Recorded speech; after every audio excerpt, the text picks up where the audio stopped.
Bonsoir à tous et bienvenue si vous nous rejoignez comme chaque lundi, votre rendez-vous lié à l'environnement, à l'agriculture aussi de notre région Planète Locale. Avec ce soir, l'endive qui fête les 10 ans cette année du label rouge pour l'endive de pleine terre. 95% de la production, je vous le rappelle, est de chez nous, dans les Hauts-de-France, mais la filière connaît d'importantes difficultés. On en parle avec notre invité Pierre Varlet, directeur de l'Association des producteurs d'endives de France. Bonsoir. Bonsoir. Et Églantine Puel du journal Terre et Territoire qui nous accompagne. Bonsoir Églantine. Bonsoir.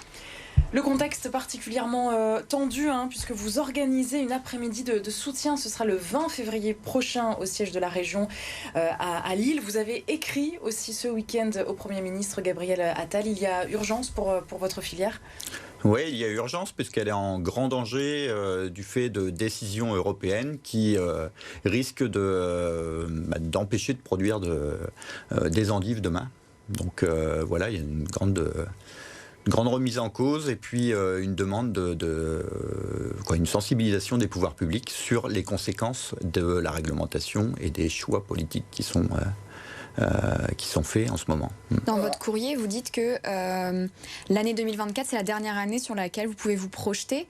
C'est-à-dire qu'en 2025, vous ne pouvez pas garantir qu'il y aura des endives, en gros. En 2025, à l'heure actuelle, si rien ne bouge, les producteurs d'endives verront un potentiel de production qui sera revu drastiquement à la baisse. Oui. Expliquez-nous en deux mots, il s'agit d'une norme environnementale, c'est ça qui a été décidé il y a quelques temps, un pesticide qu'on va retirer en fait du marché, de la production des endives, que vous utilisez pourquoi exactement vous ? Donc c'est un désherbant de la première phase de culture des endives, donc la phase de semis jusqu'à l'arrachage de la racine, pour éviter la concurrence de ce qu'on appelle les mauvaises herbes, les adventices, auprès des racines. On utilise ce désherbant en post-semis, en pré-semis plutôt, donc avant le semis, pour qu'il y ait le moins de concurrence possible de mauvaises herbes sur les racines, que les racines se développent correctement. Sans ça, il n'y a pas de racines. Sans ça, il y a une trop forte concurrence et les racines qui sont fragiles ne peuvent pas se développer. Ouais. Il n'y a pas d'alternative bio, ou en tout cas de solution autre que ce produit que vous utilisez ? Donc les alternatives, entre guillemets, bio qui sont utilisables, c'est le désherbage mécanique qui va faire un bon travail si on passe régulièrement entre les rangs d'endives, mais sur le rang, donc c'est-à-dire entre les plantules, on n'arrive pas à intervenir mécaniquement aujourd'hui.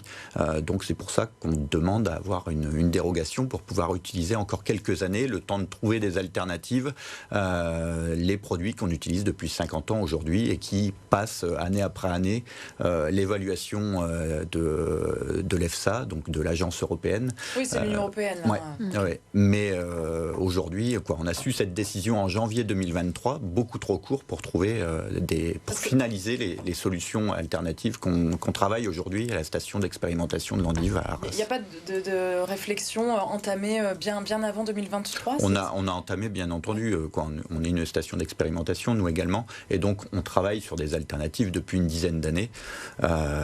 Aujourd'hui, il y a des solutions de l'innovation mécanique qui est assez récente et qu'on va tester, qu'on va continuer à tester encore quelques saisons, mais l'interdiction arrive bien trop vite pour qu'on puisse préserver le potentiel de production et assurer la souveraineté alimentaire de la France pour au moins notre produit, quoi. Concrètement, vous dites que c'est sur la première phase en fait du schéma cultural que ça intervient, donc les racines. Sans racines, il n'y a pas d'endive. Et concrètement, c'est quoi la différence, par exemple, pour les endives classiques et les endives de pleine terre ? C'est quoi après la suite en fait, dans le schéma cultural ? La première phase, c'est une phase de semis, en mai-juin. Ensuite, un arrachage à partir de l'automne, jusque décembre. On place ces racines dans des frigos pour conserver les racines et ensuite on va les repiquer, donc soit en salle de pousse à l'abri de la lumière avec une solution nutritive à base d'eau et puis du chauffage des salles de pousse. Donc ça c'est le système classique, et le système traditionnel, donc le système du label rouge, c'est on repique les racines dans un sol de tourbe et puis on recouvre de paille et de tôle, quoi. On met à l'obscurité ces racines pour qu'elles se développent En revanche, on ne maîtrise pas les conditions météo et donc on est dépendant là de la météo. Au lieu d'avoir un cycle de 21 jours qui est bien maîtrisé quand on est en salle de pousse dans la plupart des endiveries, on peut avoir une endive qui arrive à maturité entre 18 et 30 jours en fonction du climat. Et c'est plus aléatoire que... C'est beaucoup plus aléatoire et c'est surtout beaucoup plus gourmand en main d'œuvre puisque là on est les salles de pousse conventionnelles, je dirais, ont permis d'économiser de la main-d'œuvre et puis de diminuer la pénibilité du travail. L'endive D'où ce label rouge, c'est ça, obtenu il y a 10 ans.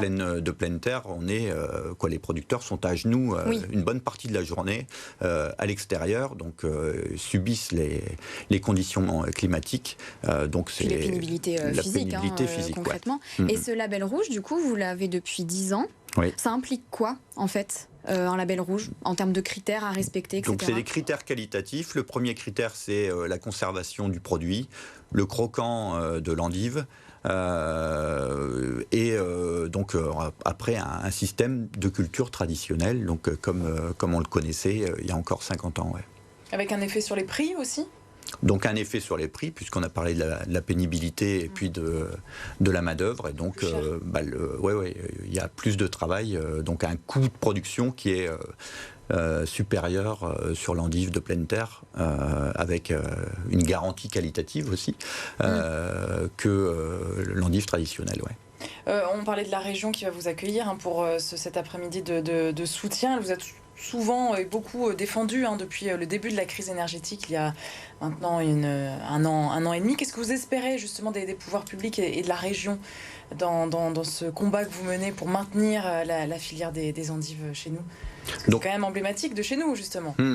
Donc c'est pour ça qu'on a pensé à la région Hauts-de-France, pour nous accueillir, pour exprimer, entre guillemets, nos inquiétudes, et puis sensibiliser les élus de la région, au moins ceux de la région. On sensibilise ceux les élus, le gouvernement, le ministère, etc. depuis un certain temps.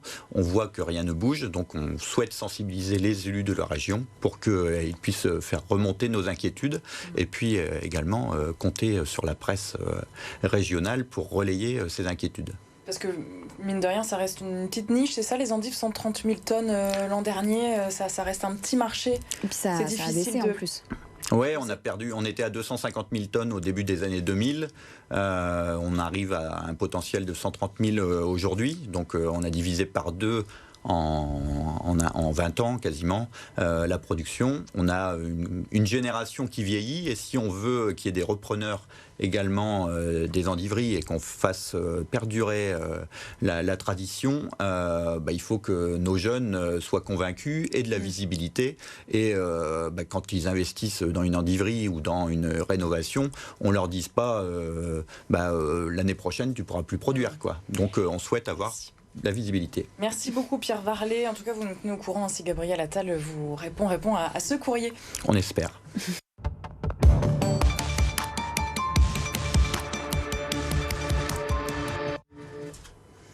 L'actualité de Terre et Territoire avec Églantine, vous nous parlez d'Epibox qui permet aux légumes d'arriver sur notre lieu de travail. C'est pratique, ça? Oui, alors c'est une idée d'un jeune homme, Martin Desurmont, qui s'est rendu compte qu'il y avait peut-être un manquement, un maillon qui manquait dans ce qu'on appelle la livraison de paniers de légumes. Ça se développe beaucoup, le circuit court, la ruche qui dit oui, des choses comme ça. Il s'est rendu compte que quand on était salarié, des fois c'était un peu pénible, fallait se caler sur le lieu de rendez-vous, l'heure.